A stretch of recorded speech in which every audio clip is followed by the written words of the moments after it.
इनके लिए हो जाए जिन्होंने कार्यक्रम ऑर्गेनाइज किया। ऐसे नहीं, जोरदार तालियां होनी चाहिए। ये व्यक्ति वो है जिसने वादा किया है एक एक व्यक्ति का कर्जा माफ कराने का, और इनकी मेहनत है, इनका एफर्ट है कि मैं आज आपके बीच में आया हूं। बैठ जाइए। जैसा अभी बताया गया, नीरज देव भारती जी हमारे बीच में है, जो बिहार के प्रदेश प्रभारी भी हैं कर्जा मुक्ति अभियान के। और जैसा अभी नीरज जी कह रहे थे, मेरी सिर्फ एक ही कोशिश है, जो लोग कर्जे की दलदल में फंसे हुए हैं, कर्जे के कारण परेशान है, उन्हें यह एहसास कराना कि इसमें उनकी गलती नहीं है। इसके लिए सरकार की गलत नीतियां जिम्मेदार हैं, और सरकार की गलत नीतियों की सजा व्यक्ति को नहीं मिलनी चाहिए। अभी आपको पता होगा, भारत सरकार के आंकड़े हैं, पिछले 5 वर्ष में 50,000 से ज्यादा व्यापारी कर्जे के कारण आत्महत्या कर चुके हैं। ये कोई छोटी संख्या नहीं है साहब। और ये 50,000 तो वो आंकड़ा है जो अखबारों में आ गया, जिसका रिकॉर्ड सरकार के पास में है। मैं मानता हूं ये संख्या कई गुना ज्यादा है। बहुत सारे लोगों के बारे में सरकार को नहीं पता चल रहा, और पिछले 1 वर्ष में ही 20,000 से ज्यादा लोगों ने कर्जे के कारण आत्महत्या की है। कर्जा हो गया, कर्जा किसी भी तरह का हो, चाहे बैंक से लिया, साहूकार से लिया, गाड़ी के लिए लोन लिया, एजुकेशन लोन है, क्रेडिट कार्ड का लोन है, किसान क्रेडिट कार्ड का लोन है, पर्सनल लोन है, किसी जानकार से ले लिया, बीमारी में ले लिया, किसी और जरूरत में ले लिया। कोई गलत कदम नहीं उठाना, सबसे पहली चीज तो ये समझ। दूसरी बात, सरकार कर्जा क्यों माफ करेगी? मैंने बार बार कहा है, बड़े बड़े अमीरों को राहत सरकार क्यों दे देती है? क्योंकि उनकी जानकारी सरकार के पास होती है, आम इंसान की जानकारी सरकार के पास होती ही नहीं। मानो देश की सरकार मुजफ्फरपुर में किसी का कर्जा माफ करना चाहे भी, तो उसकी जब जानकारी ही नहीं है तो कैसे माफ करेगी भाई? आपके ऊपर कर्जा है, कोई सरकार को सपना तो नहीं आएगा, सरकार को जानकारी देनी पड़ेगी। और वही मैं कोशिश कर रहा हूं कि आपने फॉर्म भरा होगा, ऑनलाइन फॉर्म भरा, ऑफलाइन फॉर्म भरा, आपकी जानकारी सरकार तक पहुंचाई जा रही है। पहले वित्त मंत्रालय तक पहुंचाई गई जानकारी, अब पीएमओ तक पहुंचाई जा रही है। और वित्त मंत्रालय ने एक्शन नहीं लिया तो प्रधानमंत्री तक पहुंचे, प्रधानमंत्री एक्शन नहीं लेंगे, राष्ट्रपति तक जाएंगे, वो एक्शन नहीं लेंगे, सुप्रीम कोर्ट तक जाएंगे। जब बड़े बड़े अमीरों को राहत दी जा सकती है, तो आम जनता ने ऐसा क्या बिगाड़ा है सरकार का? आम जनता को राहत क्यों नहीं दी जा सकती? और हमारी किसी नेता या किसी पार्टी से लड़ाई नहीं है, हम किसी नेता के समर्थक या विरोधी नहीं है। हमारी तो एक ही मांग है, जो जनता का कर्जा माफ करेगा हम उसका साथ देंगे, और जो जनता का कर्जा माफ नहीं करेगा हम उसका साथ नहीं देंगे, चाहे कोई भी हो। कई लोग कह रहे हैं आप तो इस पार्टी के विरोधी हो, आप तो भाजपा के विरोधी हो, आप इसके विरोधी हो। मैं तो कहता हूं, सबसे पहले भाजपाइयों का माफ करो यार, क्या दिक्कत है इसमें? किसी से तो शुरुआत करो। और व्यापारी वर्ग तो भाजपा का समर्थक वर्ग रहा है, उनका कर्जा माफ कर दो। मेरी लड़ाई सिर्फ एक ही है कि लोग जो कर्जे के कारण आत्महत्या कर रहे हैं, गलत कदम उठा रहे हैं, वो नहीं होना चाहिए। जैसा अभी नीरज जी ने बताया, सुबह हम लोग पटना में थे, गांधी मैदान में। मैं क्या बताऊं, आंखों में आंसू आ गए। एक महिला आकर के रोने लगी। उसने कहा मेरे 16 साल के बेटे ने आत्महत्या कर ली। क्यों? क्योंकि साहूकार परेशान कर रहे थे और वो प्रेशर झेल नहीं पाया। आरबीआई की गाइडलाइंस है, अगर किसी ने कर्जा लिया है, उसके बच्चों को प्रताड़ित नहीं किया जा सकता, उसके परिवार को परेशान नहीं किया जा सकता।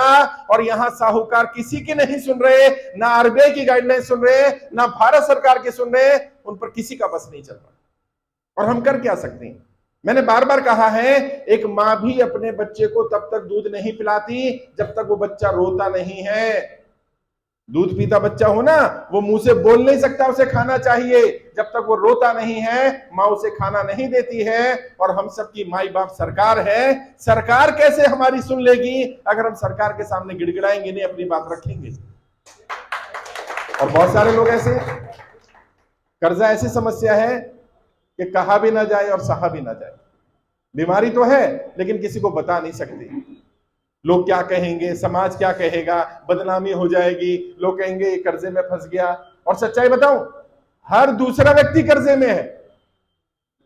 बता नहीं ना, बताना पड़ेगा साहब। मैं बार बार कहता हूं, कीमत चुकानी पड़ेगी, चुप रहने की कीमत भी चुकानी पड़ेगी और बोलने की कीमत भी चुकानी पड़ेगी। बोलने की कीमत हो सकता है आपको चुकानी पड़े, लेकिन चुप रहने की कीमत आपको भी चुकानी पड़ेगी और आपकी आने वाली पीढ़ियों को भी चुकानी पड़ेगी। उस मनहूस दिन का इंतजार मत करो जब बैंक से नोटिस आ जाएगा, घर कब्जा कर लिया जाएगा, जब गाड़ी छीन ली जाएगी, जब बच्चों को प्रताड़ित करने लगेंगे। उस मनहूस दिन का इंतजार मत करो, अपनी बात बोलना शुरू करो और 1% भी अपने आप को दोषी मत ठहराना।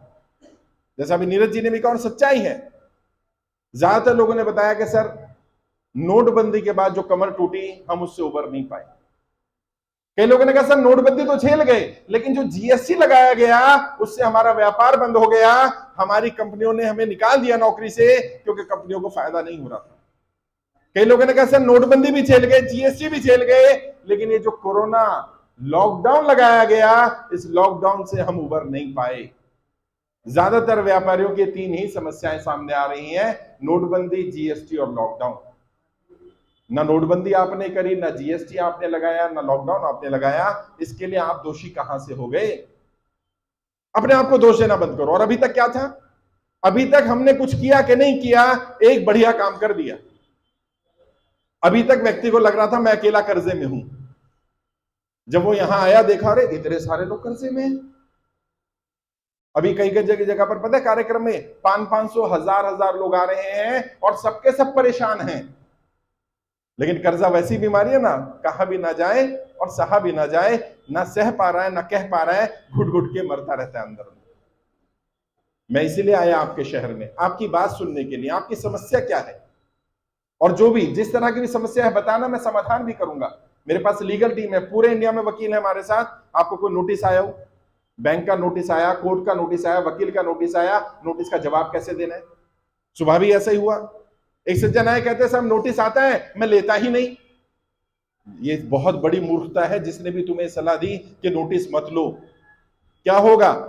पहली बार बैंक नोटिस भेजेगा, बैंक का नोटिस आएगा। अगर बैंक का नोटिस नहीं रिसीव करेंगे तो वकील का नोटिस आएगा, वकील का नोटिस भी रिसीव नहीं करेंगे तो कोर्ट का नोटिस आएगा। बैंक इतनी आसानी से अपना पैसा छोड़ने वाला नहीं है। अच्छा, अगर कोर्ट के नोटिस पर भी आप जवाब नहीं देंगे तो कोर्ट वारंट निकलवा देगा। पहली बार बेलेबल वारंट होगा और दोबारा नॉन बेलेबल होगा, पुलिस आएगी उठा कर ले जाएगी। क्यों इस आफत में पड़ना भाई? क्या करो? नोटिस आया है, कोई फांसी का फंदा नहीं है। नोटिस आया, एक्सेप्ट करो उसको। और नोटिस भी बता रहा हूं, 3 तरह के नोटिस आते हैं। पहला आता है बैंक का नोटिस। कैसे पहचानोगे कोई नोटिस बैंक का है? ऊपर बैंक का नाम लिखा होगा, जिस बैंक से आपने लोन लिया, जिस कंपनी से आपने लोन लिया उसका नाम लिखा होगा, वो पहचान हो जाएगी वो बैंक का नोटिस है। बैंक के नोटिस का जवाब कैसे देना है? बैंक के नोटिस का जवाब आप खुद दे सकते हो, एक प्लेन पेपर पर लिख करके। अगर आया वकील का नोटिस, कैसे पता चला वकील का नोटिस है? उसमें लिखा होगा एडवोकेट, या हिंदी में लिखा होगा वकील। वकील या एडवोकेट लिखा है, इसका मतलब वकील का नोटिस है। इसका जवाब भी आप दे सकते हो, लेकिन बेहतर होगा किसी वकील को रखो और वकील के थ्रू जवाब दिलवाओ। 500 रुपए लेगा वकील, बढ़िया जवाब लिख कर दे देगा, आपको कभी कोर्ट का नोटिस नहीं आएगा। अगर फिर भी वकील का जवाब नहीं दोगे तो क्या होगा? कोर्ट से नोटिस आएगा। कैसे पता चला कोर्ट का नोटिस है? उसमें लिखा होगा न्यायालय, सत्र न्यायालय, लोक अदालत, इस तरह के टर्म लिखे होंगे, यानी कि ये कोर्ट का नोटिस है। अगर कोर्ट का नोटिस है तो कोर्ट के नोटिस पर आपको खुद जाना चाहिए, वकील को साथ लेकर के जाओ। जज भी इंसान है, जज को अपनी सारी स्थिति बताओ। अभी हमने भेजा एक व्यक्ति को, उसकी गाड़ी का लोन था, गाड़ी की किस्त नहीं दे पा रहा था, बैंक वालों ने रोड पर से गाड़ी छीन ली। जबकि बैंक वालों को रोड पर से गाड़ी छीनने का अधिकार नहीं है, और कम से कम 1 किस्त बाउंस होने पर तो बिल्कुल भी नहीं है। 3 किस्त कम से कम बाउंस होनी चाहिए, उसके बाद नोटिस देना पड़ेगा, तब वो गाड़ी ले जा सकता है। उठा ली उसने गाड़ी। ये व्यक्ति कोर्ट चला गया और कोर्ट में बोला, माई बाप एक बात बताओ जज साहब, मैं तो ज्यादा पढ़ा लिखा नहीं हूं, ड्राइवर हूं, लेकिन इतना तो आप भी समझते हैं, मैं भी समझता हूं, मेरी कमाई का इकलौता साधन मेरी गाड़ी थी और बैंक वालों ने गाड़ी ही जब्त कर ली, तो अब मैं किस्त दूंगा कहां से? जज साहब ने कहा बात तो सही है, जो कमाई का साधन था वही छीन लिया तो ये किस्त देगा कहां से? और बैंक वालों को फटकार लगाई गई और तुरंत उसकी गाड़ी रिलीज कराई गई और उसको समय दिया गया। आप क्या कर सकते हो? मान लो आपको लग रहा है मैं अगले महीने किस्त नहीं दे पाऊंगा, बैंक से जो लोन लिया उसकी बात कर रहा हूं, जो साहूकार से लिया उसकी अभी बात नहीं कर रहा, उसके बारे में बताऊंगा। बैंक से लिया, एनबीएफसी से लिया, किसी एप्लीकेशन से लिया, किसी कंपनी से लोन लिया, बजाज फाइनेंस वाला बहुत चल रहा है आजकल, और भी कई कंपनियां चल रही हैं, मैं किसी का नाम नहीं ले रहा, लेकिन जहां से भी लोन लिया, अगर आपको लग रहा है अगले महीने आप किस्त नहीं भर पाओगे, पहले ही पता चल जाता है साहब। ऐसा नहीं होता अचानक के पैसे खत्म हो जाएंगे, आपको पता चल रहा होता आहिस्ता आहिस्ता बिजनेस कम हो रहा है, किसी की नौकरी छूट गई, नोटिस आ गया। आप क्या करो, जब आपको पता है अगले महीने में किस्त नहीं भर पाऊंगा, किस्त बाउंस होने का इंतजार मत करो, तुरंत बैंक में चले जाओ और लेटर लिख करके दो। और आरबीआई आपको यह अधिकार देता है कि आप जाकर के अपनी स्थिति बैंक को बताएं कि जब मैंने लोन लिया था मेरी स्थिति अच्छी थी, मैं किस्त दे पा रहा था, अब मेरी नौकरी छूट जाने के कारण, मेरा व्यापार बंद हो जाने के कारण, मेरा काम कम हो जाने के कारण मैं किस्त नहीं भर पाऊंगा, मुझे समय दिया जाए। और कितना समय मांग सकते हो आप? 2 साल तक का समय मांग सकते हो साहब। अब आप देख लो आपकी स्थिति 6 महीने में ठीक हो जाएगी, 6 महीने का समय ले लो, 1 साल का समय ले लो, 2 साल का, जितना मांगना चाहो मांग लो। जितना मांगोगे बैंक उतना देता नहीं है। मानो आप 2 साल का मांगोगे तो बैंक क्या बोलेगा, मैं तो 6 महीने का समय दूंगा, मैं तो 3 महीने का दूंगा। कोई बात नहीं, जितना दे दे ले लो। अभी क्या करो, 3 महीने बाद फिर चले जाओ, वैसा मेरी स्थिति ठीक नहीं हो पाई, मुझे और समय दिया जाए। बात करते रहो बैंक से।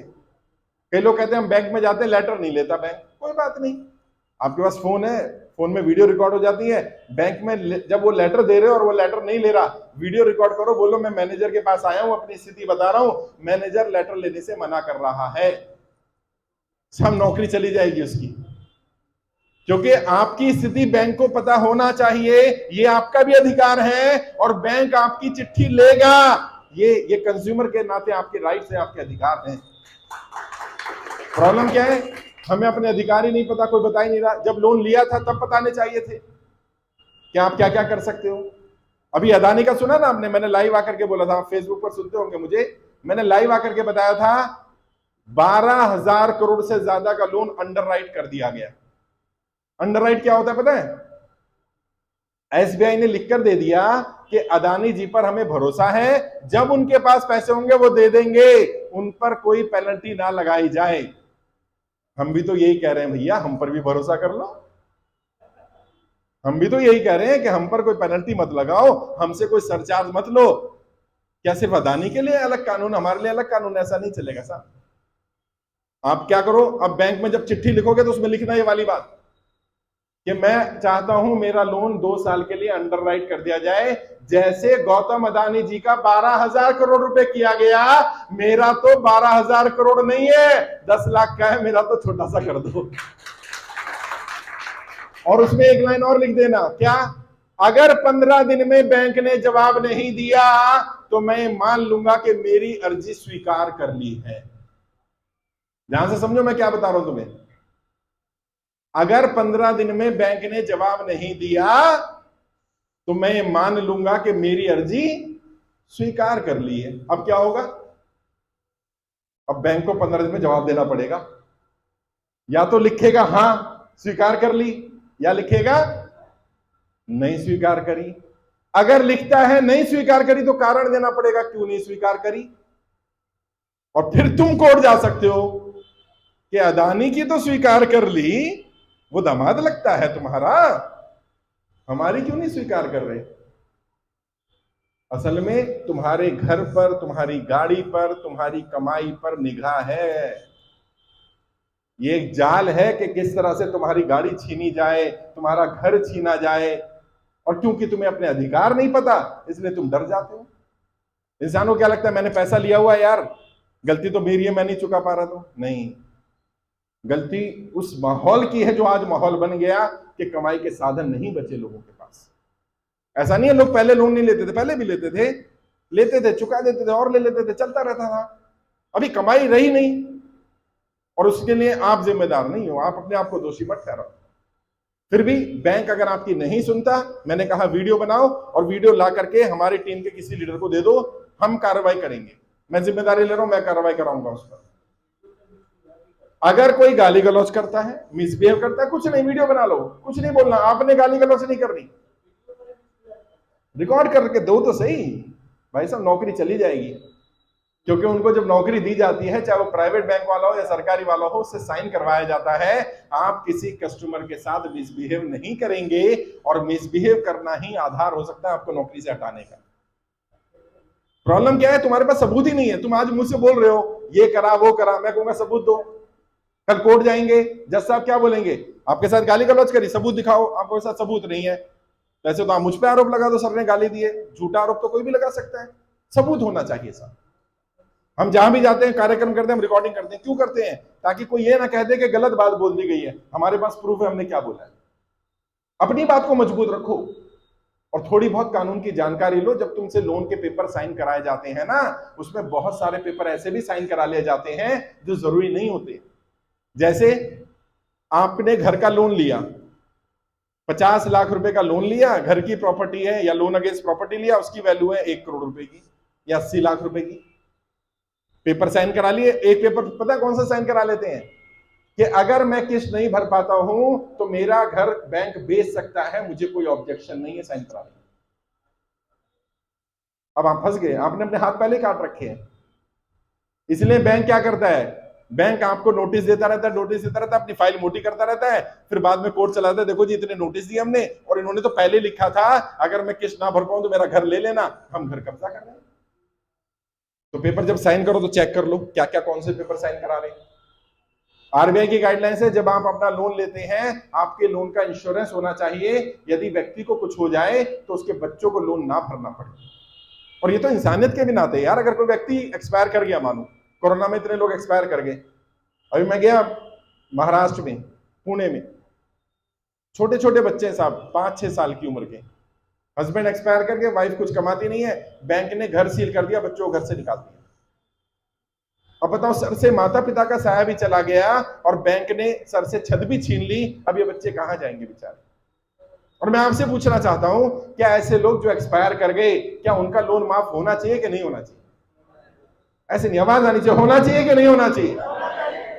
सबसे पहले तो इनका लोन माफ होना चाहिए ना, जब बंदा ही नहीं बचा यार। कई लोग हैं, किसान क्रेडिट कार्ड का लोन लिया, पिताजी ने लिया, अब बच्चों को भुगतना पड़ रहा है क्योंकि जमीन उसमें जोड़ रखी है। जबकि किसान क्रेडिट कार्ड में जमीन ऐड नहीं होती है, लेकिन वो जमीन में फर्द लगा देते हैं उसकी भी, और वो जमीन पर कब्जा कर लेता है बैंक। थोड़ा अपने अधिकारों को जानना है, डरना नहीं है। आपने पैसा लिया लेकिन डरने या घबराने की जरूरत नहीं है। अब जो प्राइवेट फाइनेंसर से लिया, साहूकार से लिया, किसी रिश्तेदार से लिया, किसी जानकार से लिया, उसका क्या होगा? तो लोन माफी का नियम समझो। जब सरकार लोन माफ करती है तो होता क्या है? ऐसा नहीं है कि सरकार ने तुम्हारा लोन माफ कर दिया और सबका अगर सरकार लोन माफ करे तो बैंक डूब जाएगा यार। तो सरकार क्या करती है, सरकार बैंक को भी बुला लेती है, तुम्हें भी बुला लेती है। तुमने जितनी किस्तें भरी होती है वो तुम्हारा प्रिंसिपल में से माइनस कर देती है, जो बचा होता है बैंक को बोलती है भाई ये पैसा हम दे देंगे, यानी सरकार दे देगी। तो बैंक भी नहीं डूबता और आपका लोन भी माफ हो जाता है। जैसे 2 बार किसानों का लोन माफ हुआ, कैसे माफ हुआ? सरकार ने बैंकों को पैसा दे दिया और किसानों को कुछ नहीं देना पड़ा। ऐसे ही जब साहूकार का लोन होगा तो साहूकार को भी बुला लिया जाएगा और तुम्हें भी बुला लिया जाएगा। उसने मदद की यार समय पर, तुम्हें इमरजेंसी थी, उसने पैसा दिया, अब उसका पैसा मर जाना चाहिए क्या? उसे मिलना चाहिए ना उसका पैसा वापस। सरकार बुलाएगी, उसे भी बुला लेगी, तुम्हें भी बुला लेगी। अब तुम बताओगे जी 10 लाख रुपए लिया था, वो भी कहेगा हाँ जी 10 लाख रुपए दिया था। कितने इंटरेस्ट पर दिया था? वो कहेगा जी मैंने 5% पर दिया था। अब आरबीआई का रूल क्या है, 2% से ज्यादा नहीं ले सकते इंटरेस्ट। तो कहेंगे भाई तूने 5% तो गलत लिया, देख 2% से ज्यादा नहीं हो सकता था। अब तू बता तूने टोटल कितना इंटरेस्ट दे दिया? वो बताएगा जी मैंने 5 लाख रुपए दे दिया। बनता कितना है? बनता 3 लाख है। कह रहे भाई 2 लाख तो तेरा प्रिंसिपल में से माइनस होगा, बाकी बचे तेरे 8 लाख रुपए। 8 लाख रुपए तेरे सरकार दे देगी तेरे को, तू इससे बदलियो पैसे। वो भी बच गया, ये भी बच गया, जो जायज बनता था वो दे दिया जाएगा। तो साहूकार का भी माफ हो जाएगा, प्राइवेट फाइनेंसर का माफ हो जाएगा, रिश्तेदार का माफ हो जाएगा, लेकिन तुम्हें कुछ पेपर तैयार रखने पड़ेंगे। पहली बात तो तुम्हारे पास कोई सबूत होना चाहिए कि तुमने पैसा लिया है या दिया है, दोनों का। ऐसे नहीं चलेगा कोई भी आके बोल दे मैंने इनको दिया है, इन्होंने मुझसे लेना है, ऐसा नहीं चलेगा, कोई सबूत होना चाहिए। और मैं बार बार बोलता हूं, जब भी प्राइवेट फाइनेंसर से पैसा लो उसका ब्याज तो हर महीने देते हो ना, ब्याज कम से कम अकाउंट में डालना शुरू कर दो उसके। कुछ नहीं तो पेटीएम करना शुरू कर दो, कुछ नहीं तो गूगल पे कर दो। उससे क्या होगा, तुम्हारे पास प्रूफ होगा कि मैं ब्याज दे रहा हूं। और जिन लोगों ने ब्लैंक चेक दे रखे हैं, वैसे तो ब्लैंक चेक देना ही अपराध है, लेकिन अगर आपने दे दिए हैं तो भी घबराने की जरूरत नहीं है। वो आपके चेक का मिसयूज नहीं कर सकता है, क्योंकि उसको भी साबित करना पड़ेगा उसने किस चीज के पैसे लेने। अभी हुआ कर्नाटका में एक केस हुआ, एक व्यक्ति ने 2 लाख रुपए दिए ब्याज पर और चेक में पता है कितना भर दिया, 10 लाख रुपया। ऐसे करते हैं ये लोग। 10 लाख का चेक बाउंस करा दिया। अब कोर्ट चला गया व्यक्ति। कोर्ट ने पूछा तेरे को ये बता 10 लाख रुपए का चेक लगाया किस चीज के लिए, क्या लेना था तुम्हें उससे? कह रही जी मैंने पैसे दे दे। कह रहे साबित कर, तू इनकम टैक्स कितनी भरता है पहले ये बता, तेरे पास 10 लाख रुपए आए कहां से?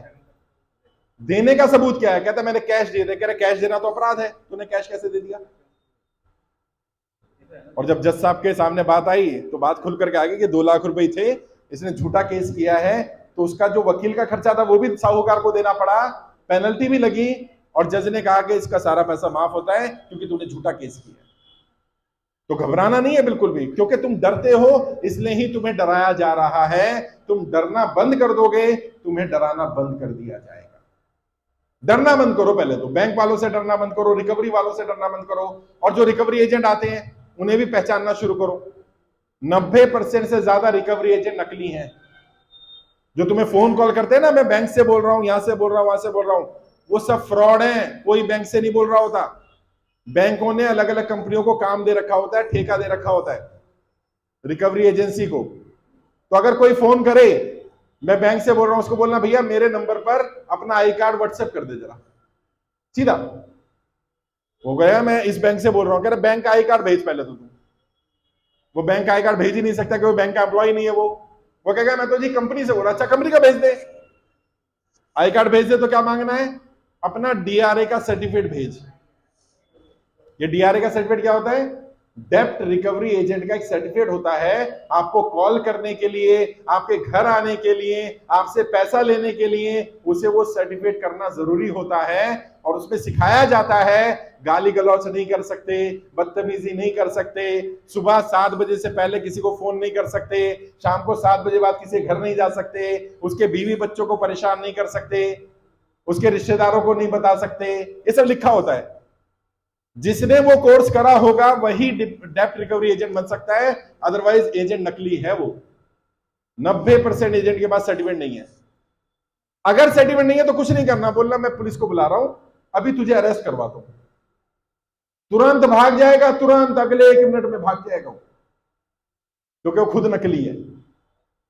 और अगर कोई आपको गाली गलौज कर रहा है, बदतमीजी कर रहा है, तो ये आपकी मानहानि है। मानहानि का आप केस भी कर सकते हैं पुलिस स्टेशन जाकर के, कंपनसेशन भी मांग सकते हैं कि जी मेरी मानहानि हुई है, मेरे रिश्तेदारों में बदनामी करी गई, मेरे मोहल्ले में बदनामी करी गई, मुझे कंपनसेशन मिले। तो आपको पैसा भी मिलेगा।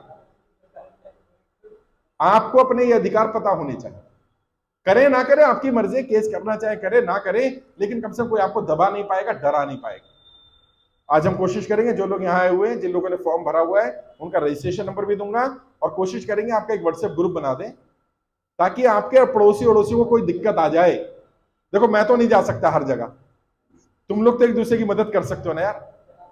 अब देखो 100-150 लोग बैठे हो, मानो एक व्यक्ति को दिक्कत आ जाए, सारे पहुंच जाओ। मजाल है किसी कोई बदतमीजी कर जाए किसी के साथ। वो कहानी सुनी थी ना बचपन में, एक एक लकड़ी होती है, कोई भी तोड़ देगा सांप, लेकिन लकड़ी का गट्ठर बन जाएगा तो कोई नहीं तोड़ पाएगा। लकड़ी का गट्ठर बनो, यही करने आया हूं मैं तुम्हारे एरिया में। आपस में एक दूसरे से बातचीत करो, एक दूसरे को समझाओ, सांत्वना दो। एक दूसरे से जब बात करोगे तो पता चलेगा। अभी सुबह हुआ पटना में, एक व्यक्ति के ऊपर 3 लाख रुपए का कर्जा और मरने को तैयार बैठा है। मैं तो सुसाइड कर लूंगा, मैं तो ये करूंगा, समझा रहे थे हम लोग। वहीं पर एक दूसरा सज्जन आया, उसके ऊपर 1.5 करोड़ रुपए का कर्जा, और वो हंस रहा है। तो कह रहा भाई मेरे ऊपर 3 लाख का कर्जा, मैं परेशान हो रहा, तू हंस रहा है। कह रहा अब मैं बताओ क्या करूं, मरना तो मेरे पास विकल्प है नहीं। कर्जा हुआ है क्योंकि मेरा व्यापार बंद हो गया है, और मैं तो किसी को भी बोलता हूं बैंक वालों को, भाई आके देख ले, आ जा दुकान पे बैठ जा थोड़ी देर मेरे साथ, पता चल जाएगा कितना काम चल रहा है, तू भी देख ले। तो कर्जा कितना है ये मैटर नहीं कर रहा है, प्रेशर कितना ले रहे हो ये मैटर कर रहा है। प्रेशर लेना बंद कर दो कर्जे का। फिर भी किसी को दिक्कत आ रही हो, परेशानी आ रही हो, किसी को इतनी दिक्कत है कि खाने की दिक्कत आ गई है, रहने की दिक्कत आ रही है, तो मुझे बता देना। तुम्हारे नियरेस्ट MP MLA से मैं बात कर लूंगा, कलेक्टर से बात कर लूंगा, कुछ ना कुछ व्यवस्था तुम्हारे लिए करा देंगे। गलत कदम मत उठाना बस। हाथ जोड़ के तुम सबसे विनती कर रहा हूं, कोई गलत कदम मत उठाओ, इसमें तुम्हारी गलती नहीं है, इसके लिए सरकार की गलत नीतियां जिम्मेदार है। सरकार की गलत नीतियों की सजा अपने आप को मत दो। और मैं तुम्हारा भाई, दोस्त, बेटा, जो बोलना चाहो, मैं तुम्हारी लड़ाई लड़ रहा हूं और मैं तुमसे वादा कर रहा हूं, एक एक व्यक्ति का 1-1 रुपए का कर्जा माफ कराऊंगा। ये मेरा वादा है तुमसे। बस तुम्हें संगठित होना पड़ेगा। हर घर में मैं नहीं जा सकता, मैं तुम्हारे मोहल्ले में नहीं जा सकता, मैं यहां आ गया। अब तुम्हारी जिम्मेदारी बनती है, तुम अपने मोहल्ले में, अपने पड़ोस में लोगों को संदेश दो कि देश में निःशुल्क कर्जा मुक्ति अभियान चल रहा है। अभियान पूरी तरह से निःशुल्क है, 1 रुपया भी किसी से नहीं लिया जा रहा। या जितने बैठे हैं 1 रुपया भी नहीं लिया गया साहब। फॉर्म भरने के नाम पर, रजिस्ट्रेशन के नाम पर, हॉल में आने के नाम पर 1 रुपया नहीं ले रहे हम किसी से। लोग वैसे ही परेशान है यार। परेशानी अगर कम नहीं कर सकते तो बढ़ानी तो नहीं चाहिए ना उनकी परेशानी। आप भी किसी से 1 रुपया मत लेना, लोगों के फॉर्म भरवाओ। ऑनलाइन फॉर्म मिल जाएंगे, ऑफलाइन फॉर्म मिल जाएंगे, फॉर्म भरवाओ। फॉर्म और चाहिए होंगे, फॉर्म और मिल जाएंगे। घबराना नहीं, परेशान नहीं होना, हम साथ मिलकर के लड़ाई लड़ेंगे। और हो सकता है सरकार आपसे बात करने के लिए आ जाए, क्योंकि आपका डाटा पहले मैंने पीएम वित्त मंत्रालय भेजा था, पीएमओ भेजा है। हो सकता है सरकार के लोग आ जाएं। जैसी आपकी स्थिति हो वैसी बता देना, सच बोलना, झूठ मत बोलना। मानो बिजनेस में लॉस हुआ तो बता देना, साबित कर देना, भैया मेरा लॉस हो गया, नौकरी छूट गई, बता देना। जो सच है वो बता देना, और क्या चाहते हो वो भी बता देना। कर्जा माफी चाहते हो, समय चाहते हो, जो चाहते हो बता देना। सरकार को सच बोलोगे, सरकार तुम्हारी मदद कर पाएगी। हो सकता है सरकार तुम्हें दिल्ली बुला ले, तो एक आध बार हो सकता है दिल्ली जाना पड़े, उसके लिए भी दिमाग को तैयार रखना कि एक आध बार दिल्ली भी हो आएंगे जरा। और किसानों ने तो साबित कर ही दिया, जब दिल्ली में जाके बैठ जाते हैं तो सरकार को बात माननी पड़ती है भैया। अभी मैं सरकार को यही कह रहा हूं कि अभी मैं नहीं चाहता लोग दिल्ली आए, लेकिन आ सकते हैं। और सरकार के ऊपर दबाव भी पड़ रहा है। जब हम 25,000 थे ना, सरकार बात नहीं कर रही थी हमसे। जब संख्या 50,000 हुई तो आरबीआई से मैसेज आने शुरू हो गए, आपने फाइल भेजी है, आपका लेटर आया है, आप ये चाह रहे हो, आप वो चाह रहे हो। अच्छा, जब 1 लाख हुए तो लेटर आने शुरू हो गए आरबीआई से। आज संख्या 3 लाख हो चुकी है। सोचो जिस दिन 30 लाख हो जाएंगे उस दिन क्या होगा। जिस दिन ये संख्या 30 लाख हो जाएगी उस दिन क्या होगा। जिस दिन ये संख्या 3 करोड़ हो जाएगी उस दिन क्या होगा। यहां जहां मैं खड़ा हूं ना, यहां सरकार आके खड़ी होगी। सरकार तुम्हारे पैरों में, भाई साहब बताओ क्या चाहते हो, ये बताओ। क्योंकि मैं जानता हूं नेताओं की नब्ज क्या है। नेता एक ही भाषा समझता है, कौन सी? जनता की भाषा। जब उसे दिखता है कि जनता उसके साथ से खिसक रही है, उसका वोट बैंक खिसक रहा है, जब उसको दिखता है उसकी कुर्सी खिसकने वाली है, तब वो जवाब देती है। 25,000 में सरकार को डर नहीं लग रहा था, 3 लाख में सरकार हिल रही है। मैं लिख करके दे सकता हूं कि 3 लाख हो गए, 30 लाख में देखना सरकार खुद बुलाएगी तुम्हें। जल्दी से जल्दी फॉर्म भरवाओ। अगर 3 लाख लोग हर दिन सिर्फ 10-10 लोग फॉर्म भरवा देना तो अगले 10 दिन में देखो 3 करोड़ संख्या पहुंच जाएगी साहब। और ये संभव है, हो सकता है। फिर भी घबराना नहीं, परेशान नहीं होना। सबसे 1 to 1 बात करूंगा। फॉर्म चाहिए फॉर्म भी देंगे, आपकी समस्याएं भी सुनेंगे, समाधान भी करेंगे। एक चेयर यहां लगा दो, एक एक करके मैं बुला रहा हूं। आपका रजिस्ट्रेशन हो गया होगा, आपने एंट्री करा दी सबने अपनी या नहीं कराई? एक एक करके मैं बुला रहा हूं। किसी के पास कोई नोटिस आया हो तो नोटिस की कॉपी मेरे को जरूर दिखाना, ताकि मैं बता पाऊं उसका जवाब क्या देना है। अगर नोटिस नहीं लाए तो व्हाट्सएप पर या फेसबुक पर कहीं पर रखा हो अपने पास फोटो में, तो वो दिखा देना, उससे काम चला देना। बहुत बहुत शुक्रिया, धन्यवाद। और कोशिश करेंगे आप सबकी मदद करी जाए।